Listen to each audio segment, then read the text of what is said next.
Did I play this hand correctly? We're on the button with 9-10 of spades. We love suited connectors in cash games. It gets raised to 15 in middle position. There's a caller in front of me. I call. Another player calls. We're going four ways. There's 63 in the middle. The flop comes 9-7-3 with three hearts. We flop top pair. There's three hearts on board. Everybody checks. We're last to act because we're on the button. I decide to bet 30, a half pot size bet. People could have hearts on a draw. I want them to call because I have top pair. We only get one player to call. The turn card comes out, the deuce of spades. He checks. Now I decide to bet 55, upping the price to call if he wants to continue with his draw. But after thinking, he folds his cards, and we take down the pot with top pair. Nice hand for us. It's a straddle pot, and we got pocket kings in late position. I raise it to 25. It gets around to the straddler who calls. We're going heads up to a flop. This is a 1-3 no limit game. The flop comes Jack 8-3 rainbow. That's a really good flop for us. Because he didn't 3-bet us, there's no way he has aces. He might have ace jack or a hand like that because he bets out for 20 on the flop. Because he bet at a turn, I decide to just call with my kings just to see how he reacts on the turn. The turn is another 8, this time the 8 of clubs. He bets another 20, and because he might have an 8 possibly, I decide to just smooth call on the turn. The river comes the queen of clubs. I have an overpair to the board, kings and 8s, 2 pair. He bets for 40, and I decide to throw in a small raise to 85 because I have to raise at some point with my hand. If he has an 8, he has an 8, but most likely we have the winning hand here, so I make it 85 to try to get some value, but my opponent folds his cards, and we win a pot with pocket kings. 4 of hearts in the small blind. It gets raised to 10. There's a caller. I call. The big blind calls as well. We're going 4 ways to a flop. It's a dream flop for us. King, king, 9. We flop trips, and it's a rainbow board. I check. Everybody else checks. We're going to a turn card. The turn is the ace of diamonds.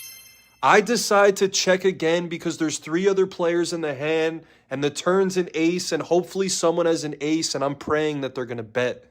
It gets to the last player to act, and he bets 25 on the turn. I call the 25, obviously. I didn't raise there. I probably should have raised on the turn, but I decide to flat call the 25, and the other 2 players fold. The river card comes the queen of hearts. I check again. He bets 45. I snap call.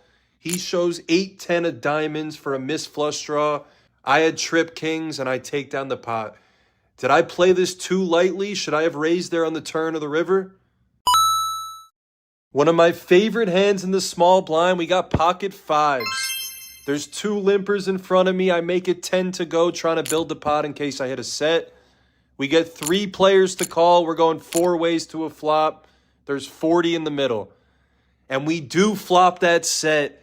The board comes 5, 9, 10. 2 spades out there with a flush draw. We bet 20 bucks, half pot size bet, trying to keep people in. The player behind me folds, then the next guy goes all in. We get shoved into with a set. How good is that? He's got about only 80 bucks. That's why he went all in. The other player folds. We call pretty quickly, obviously. I throw my cards over. I got a set. He flips over. He's got a flush draw. He has a naked flush draw, 3-6 of spades. The board comes the ace of clubs, the 3 of hearts. We dodge a bullet with the flush draw, and we take down a pot, and we bust a player. Bluffing in low stakes could be very risky. We have deuce 4 of spades. Somebody raised to 15. Another player calls, and I 3-bet, getting crazy up to 40. The reason I did it is because I most likely had position being second last behind the button, but we lose that position when the button calls and the other 2 players come along as well, which I didn't expect. I was trying to isolate one, but we're going 4 ways to a flop, $160 in the middle in a 1-2 no limit game. The flop comes deuce 6 queen rainbow. We flop bottom pair, but that's not enough for me to continue on the flop. I check, everybody else checks, we're going to the turn. The turn is the 3 of diamonds, doesn't change much. If these players called with high cards or even middling cards, they're not going to come along, so I decided to bet 50 on the turn to bluff at this pot. Everybody folds their cards. I flip over the deuce 4 for a bluff, and we take down a nice pot in 1-2. Did I not bet enough pre-flop? We got pocket queens in middle position. I make it 15 in a 1-2 game, and 5 other players come along for 15. We're going 6 ways to the flop with 75 in the middle. It's a good flop for us. It comes 10-4 deuce with 2 diamonds. We even overpair to this board. It gets checked to me. I bet 35, and all 5 of the players that called pre-flop, none of them hit any piece of it, and they all fold. It's kind of crazy. They all called for 15, and no one hits a piece of it. But we'll take it. We win the pot with an overpair after being scared playing this hand against 5 other players. Would you have pushed all in on the flop? We have pocket jacks in middle position. It gets raised to 10 in front of us. I 3-bet to 35. I only have about 110 to start the hand, so we have 75 behind now. The player behind me calls. The original raiser calls. We're going 3 ways to the flop. There's 110 in the middle, and I have 70 behind. The flop comes king 5 deuce rainbow. First player checks. I probably should have gone all in here. The flop was actually pretty good for me, but I decided to check because I wanted to see one more card. The player behind me also checks. We go to the turn. The turn is the 3 of diamonds. Now I feel more comfortable with another undercard putting all my chips in. So I go all in on the turn. The player behind me thinks for a little bit, eventually decides to fold, but the other player comes along and calls my all in. No more action. The 5 of hearts comes on the river. I flip over pocket jacks. My opponent has pocket 9s he showed, and we win a nice all-in pot. Would you have checked the river, or did I make a good bet? We're on the button now with ace 8 offsuit, playing 2-5 no limit. It's a limp pot, so I'm going to call with my ace 8. We're going 4 ways to the flop. 20 bucks in the middle. The flop comes out. It's ace, ace, 10. We flop trip aces, and it's a draw-heavy board as well. Every player checks. It gets around to me. I decide to bet 15. 2 players fold, and we're going heads up to the turn. The 7 of spades comes out. My opponent checks, and I bet 30 bucks here. There's multiple draws. The backdoor flush draw comes. Straight draws are out there, so I want to make him pay to see the river card. He calls the 30. He checks on the river to the 4 of hearts. Nothing connects. We have trip aces, and I think I'm good. But I also think it's going to be tough to get called by a big bet. So I only bet 25 bucks on the river, and I pretty much price him in to call, knowing that I don't think he has trip aces. He calls, I show my ace, and he mucks his cards. Do you think that river bet was good, or should I just have checked? Because I'm most likely not going to get called by a better hand. You won't believe the hand my opponent had after we got all in. We're in the small blind with 6-7 off. It gets raised to 15 under the gun. There's a couple callers, so I decide to come along too. We're going 4 ways to the flop, and we flop the nuts. 4-5-8 comes out. We have 6-7. We make a straight. There is a flush draw with 2 clubs on the board. I check. The original raiser checks. The last player to act bets 40. I raise it up to 140. The original raiser pre-flop folds, and the next player goes all in. He has me covered. I have about 350 more to call, but obviously I'm calling, not going anywhere with the nuts.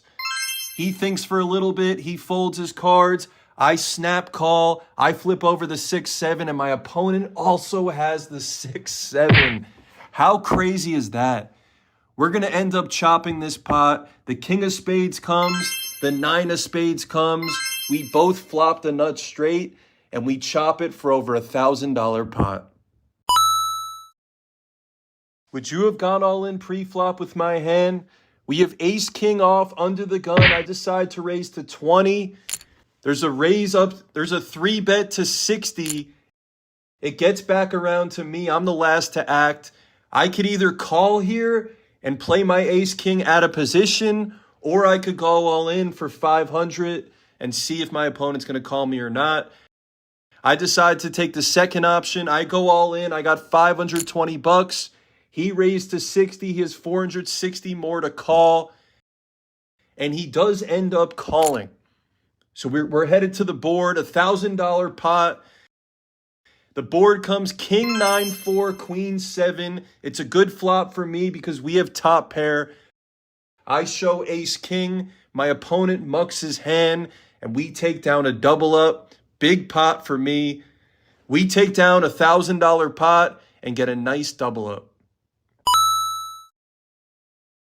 I rebought for another 300, and one of the next few hands I got pocket queens in late position. A few limpers in front of me. I raise to 12. The button comes along with one other player. We're going 3 ways to the flop. The flop is deuce, deuce, 7 rainbow, which is amazing for my hand. I'm trying to keep players in the hand, so I bet 15 on the flop, and I get 1 player to call.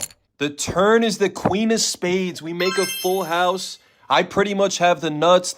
At this point, I have the second nuts, and I want to try to do a check raise on the turn because I know I'm going to be betting on the river, so I don't want to 3-barrel him. I want to kind of mix it up a little bit. I check. He bets 20. I raise to 60. He thinks, and he makes the call. The river card is the 6 of diamonds. Doesn't change anything for me. I know I still have the best hand. I go all in because I only have about 100 more. And my opponent quickly makes the call to the bad news of my full house.